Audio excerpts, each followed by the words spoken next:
My girlfriend said, "I've been completely honest with you about everything." Then her phone rang. Caller ID said, "Husband." I answered it.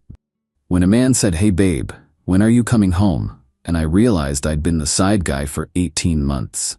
I, 31 male, am writing this from my apartment where 3 days ago I found out my girlfriend of 18 months is married with a kid. Still feels fake when I type it.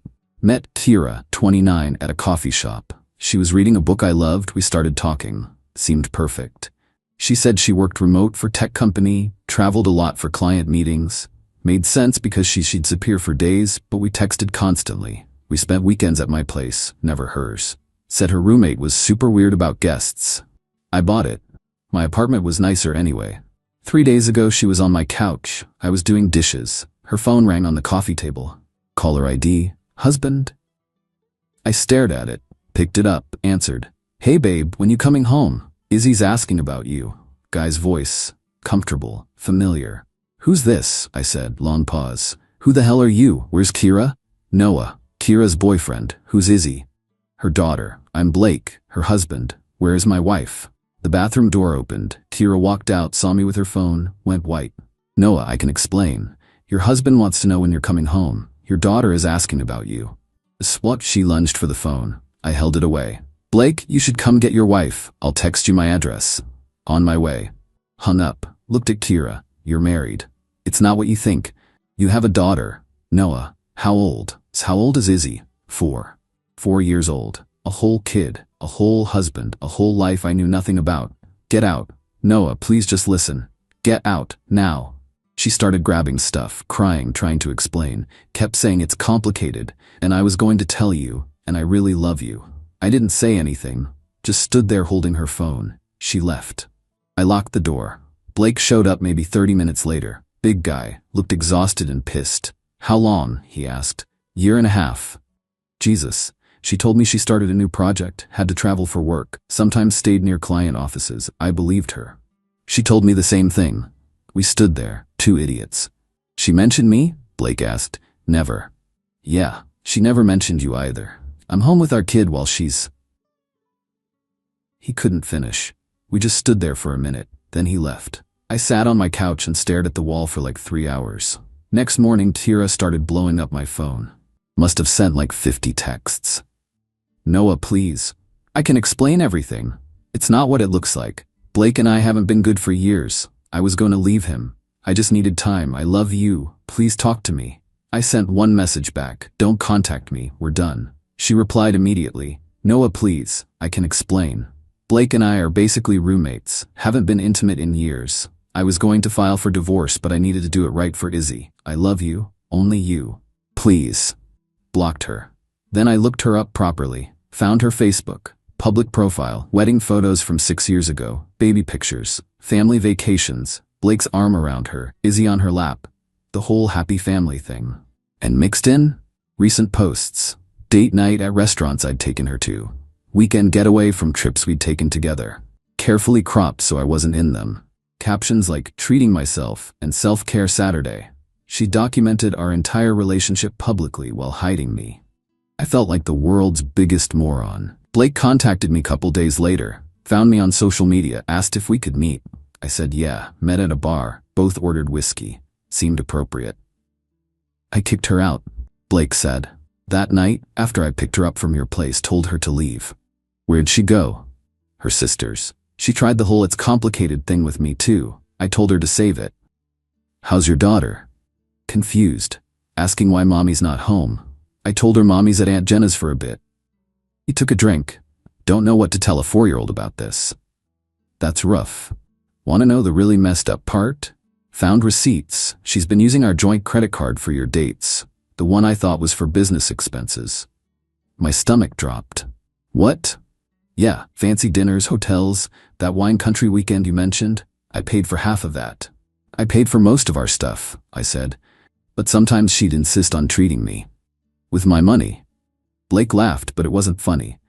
"She charged like $3,000 in 6 months on stuff for you two. I thought it was client dinners and work hotels." We kept talking, comparing notes. The picture got worse. She told Blake she was working on a major project that needed travel. told me the same thing with different clients. Weekdays with Blake and Izzy, weekends and some weeknights with me. Whenever there was overlap, she claimed emergency meetings or project deadlines. 18 months, Blake said. 18 months of lying to both of us every single day. You ever suspect anything? No. She was good. Really good. She'd come home from work trips and tell me about conferences, people she met, had answers for everything. Same. She'd tell me about her roommate's drama, her coworkers, all fake. She doesn't have a roommate. That's me and Izzy. We kept going through stuff. Blake showed me Kira's Instagram. Post from 4 months ago. Girls' trip. With her sister. I knew that weekend. That was when Kira and I went to the coast. She told me her sister canceled last minute. She told you she was with Jenna? I asked.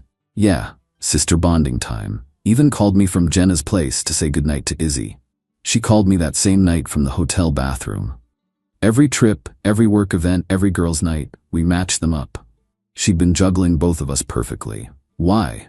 Blake asked. If she wasn't happy with me, why not just divorce? Why drag you into it? She told me she'd been single for a while before we met. She tell you about Izzy? Never. Blake looked at his drink. She's not a great mom. I love my daughter, but Kira's always been distant. Like motherhood wasn't what she expected. I do most of the parenting. She'd use work to escape. So she was escaping her family and pretending to be single with me. Looks like it. I'm filing for divorce, Blake said. Already got a lawyer. Adultery matters here. I'm documenting everything. You need me to testify? If it comes to that, yeah. Would you? Absolutely. She doesn't get to wreck both our lives and walk away clean. We exchanged numbers. He showed me pics of Izzy. Cute kid.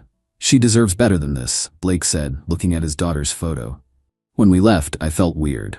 Not better exactly, but less alone. 2 days later, Kira showed up at my apartment. I have a Ring doorbell. Saw her before she knocked. She looked terrible. Part of me felt bad. The other part remembered 18 months of lies. Opened the door, left the chain on. What do you want? To talk, please. 5 minutes. No, Noah, please. I need to explain.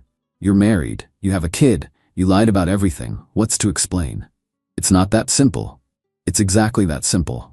Go home. Oh wait, you don't have one. Your husband kicked you out. Low blow. Don't care. I love you, she said. I really do.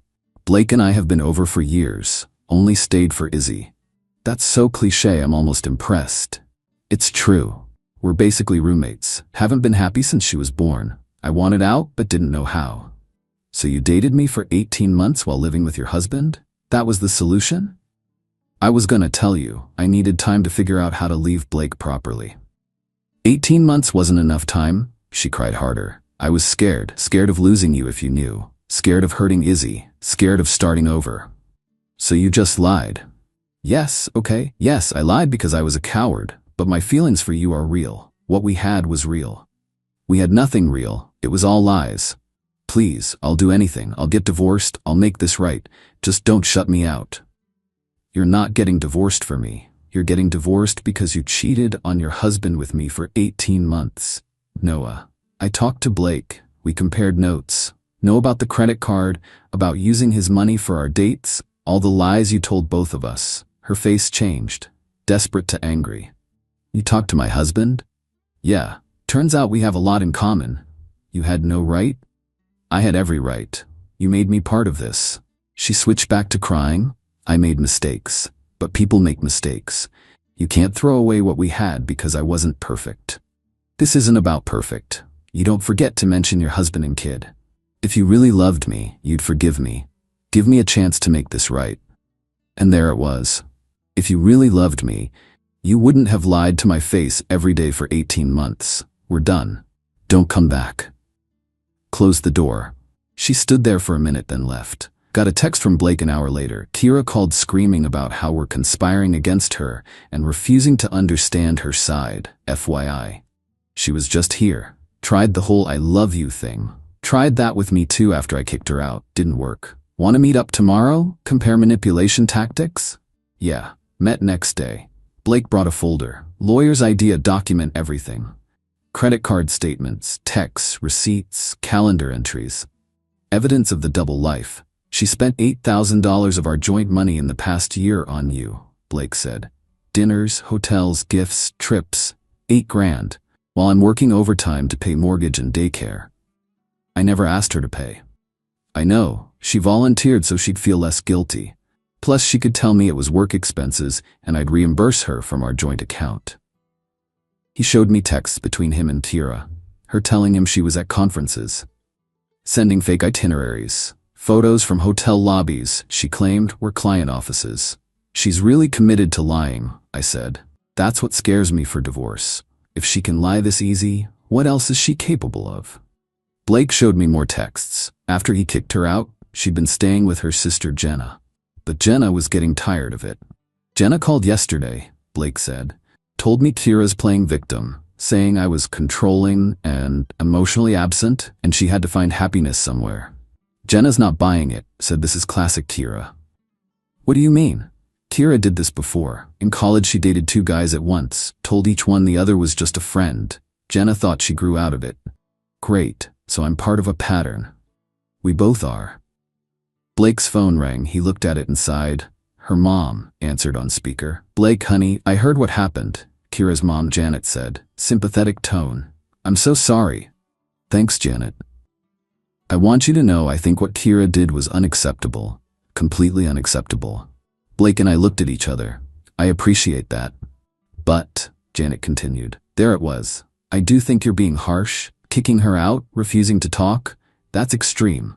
She made a mistake, but she's still Izzy's mother. She had an affair for 18 months. That's not a mistake. Well, yes, but marriages are complicated. Maybe if you two communicated better, worked on your intimacy, she wouldn't have felt the need to look elsewhere. Blake's jaw clenched. Are you blaming me for her cheating? I'm not blaming anyone. I'm just saying it takes 2 people to break a marriage. It takes one person to step outside the marriage and start a whole other relationship. You're being very black and white, Blake. Life is messy. People make mistakes. If you love someone, you forgive. I love my daughter, which is why I'm protecting her from learning that lying is okay if you feel justified. Janet sighed. Fine, be stubborn. But don't cry to me when Izzy grows up without her mother because you couldn't be the bigger person. Blake hung up. Wow, I said. Yeah, that's Kira's family. Nothing's ever her fault. We kept going through evidence. It got worse. Kira told Blake she was taking online classes to advance her career. He paid for them. The classes didn't exist. She claimed her car needed repairs multiple times. Blake paid. Car was fine. She said she was helping Jenna with expenses after Jenna lost her job. Blake sent money. Jenna never lost her job and never got money. Where'd it all go? I asked. Probably to fund her other life. Nice clothes, makeup, spa days to look good for you. She never mentioned money problems, because I was funding her side piece lifestyle without knowing. Blake's phone buzzed. Text from Tira. I know you're with Noah. Jenna saw you at the bar. You guys are pathetic, bonding over hating me. Hope it makes you feel like big men. Blake showed me. I took his phone and typed, actually makes us feel like idiots for not seeing through your lies sooner, but we're learning. 3 seconds later, she called. Blake answered, speaker on. Don't you dare respond to my texts, Kira screamed. Blake, what the hell? You're letting him use your phone? He's helping me catalog your lies. There's a lot to cover. You two are sick, getting together to bash me, making me the villain when my life is falling apart. Your life is falling apart because you destroyed it, Blake said calmly. We're just documenting. I needed both of you. Don't you get it? Blake, you stopped looking at me like a woman years ago. I'm just Izzy's mom and the laundry person. And Noah, you were suffocating, always wanting to know where I was. I needed space. Space? I said. You spent 2 to 3 nights a week at my apartment. That's different. How? Blake asked. It just is. You wouldn't understand. Neither of you understand what it's like to feel trapped. So you started another relationship instead of talking to me? Blake asked. Like you would have listened. You're always so perfect, so rational, so boring. Blake actually laughed. There it is. Not that you felt trapped. You were bored. Don't put words in my mouth. You just said it. She was crying again. You guys are bullies. That's what this is. Bullying. I made mistakes, but you're torturing me. We're building a divorce case, Blake said. Lawyer calls it discovery. You're actually divorcing me? For real? Did you think I wasn't? I thought with time you'd calm down. We could do counseling, work through this. Kira, you cheated on me for 18 months while spending my money on your affair. There's nothing to work through.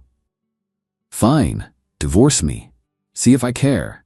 But I'm getting half of everything, Blake. Half the house, half your retirement, everything, and I'm getting custody of Izzy because I'm her mother. You abandoned your daughter multiple nights a week to sleep with your boyfriend. I was working. No. I said, you were with me. Silence. I hate both of you. Hung up. Blake put his phone down. Well, that was fun. By the time we left, Blake had everything for his lawyer. I had a statement typed up about my relationship with Kira. Thanks, Blake said. I know this is weird, but having someone who gets it helps. Yeah, it does. Driving home, I realized something. I wasn't heartbroken anymore, just angry. Angry I wasted 18 months on someone who saw me as a prop. Angry Blake was losing his marriage and his daughter's stability. But mostly grateful I found out when I did, before I proposed, before I got more tangled in her mess. Got home to an email from Kira. Long thing about how I betrayed her by talking to Blake, how I broke girl code, we're not girls, how I'm just as bad as Blake. Deleted it. It's been 3 months. Blake's divorce went fast. When you have documented proof of adultery, financial fraud, and abandoning your kid for an affair, things move quick. Kira fought it hard. Got a lawyer, tried claiming Blake was controlling and emotionally abusive. Said I was vindictive. Her lawyer painted her as trapped in an unhappy marriage, who made a mistake. Blake's lawyer destroyed that. They had phone records showing Kira texting me and Blake simultaneously for months, coordinating lies. Receipts showing her charging personal stuff to joint card claiming it was work. Her own Instagram posts documenting our relationship while lying to Blake. The custody hearing was brutal, according to Blake. She claimed she was the better parent. Blake told me over lunch. We'd started meeting every couple weeks. Told the judge I was distant and she was the primary caregiver. What'd the judge say? Asked her to explain why daycare records showed I did all pickups and drop-offs, and why Izzy's pediatrician had only met me, never her. Damn. Yeah, her lawyer tried to talk about quality time versus quantity time. Judge wasn't having it. Asked Kira directly how many bedtimes she'd done in 6 months. What'd she say? Couldn't answer, because the real answer was maybe 5 out of 180 nights. Blake got primary custody. Kira got supervised visitation every other weekend until she completes parenting classes. She lost the house, only got 30% of assets because of the money she stole for our relationship, has to pay Blake back $8,000. She called after the judgment, Blake said, screaming about how the judge was biased, the system's rigged, her lawyer was incompetent. Any responsibility? Not even a little, still the victim. She tried contacting you, blocked her everywhere, but she tried from other numbers, always begging for another chance or accusing me of conspiring with you to destroy her. Blake paid for lunch like always, said technically she already bought you enough meals with my money. How's Izzy? She's okay, asks about mom sometimes. I keep it simple, say mommy's working on being better. My therapist says that's right. You're in therapy? Started right after I kicked her out. Needed help processing. You should try it.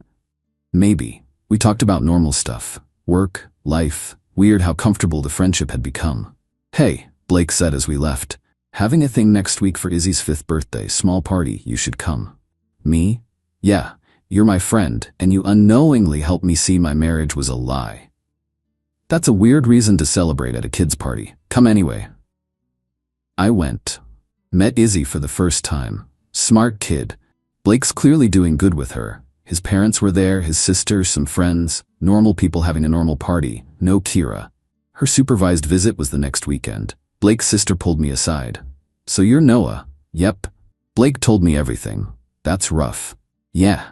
For what it's worth, never liked Kira. She always seemed fake, like performing instead of being real. Pretty accurate.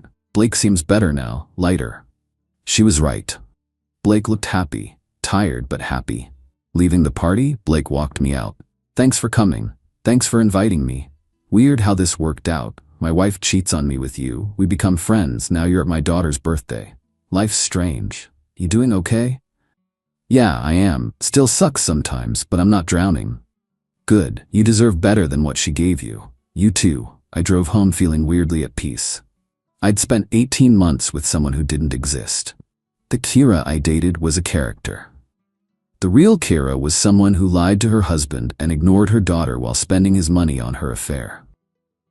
Blake and I dodged bullets. Izzy's growing up with a parent who shows up. Kira? She's living with her sister, working retail part-time, seeing her daughter twice a month under supervision, still convinced everyone else is the problem. Blake told me she started dating someone new. Guy she met online. He has no idea about her daughter or ex-husband or history. Should we warn him? Blake texted. Would he believe us? Probably not. Then he'll figure it out. Some people never learn.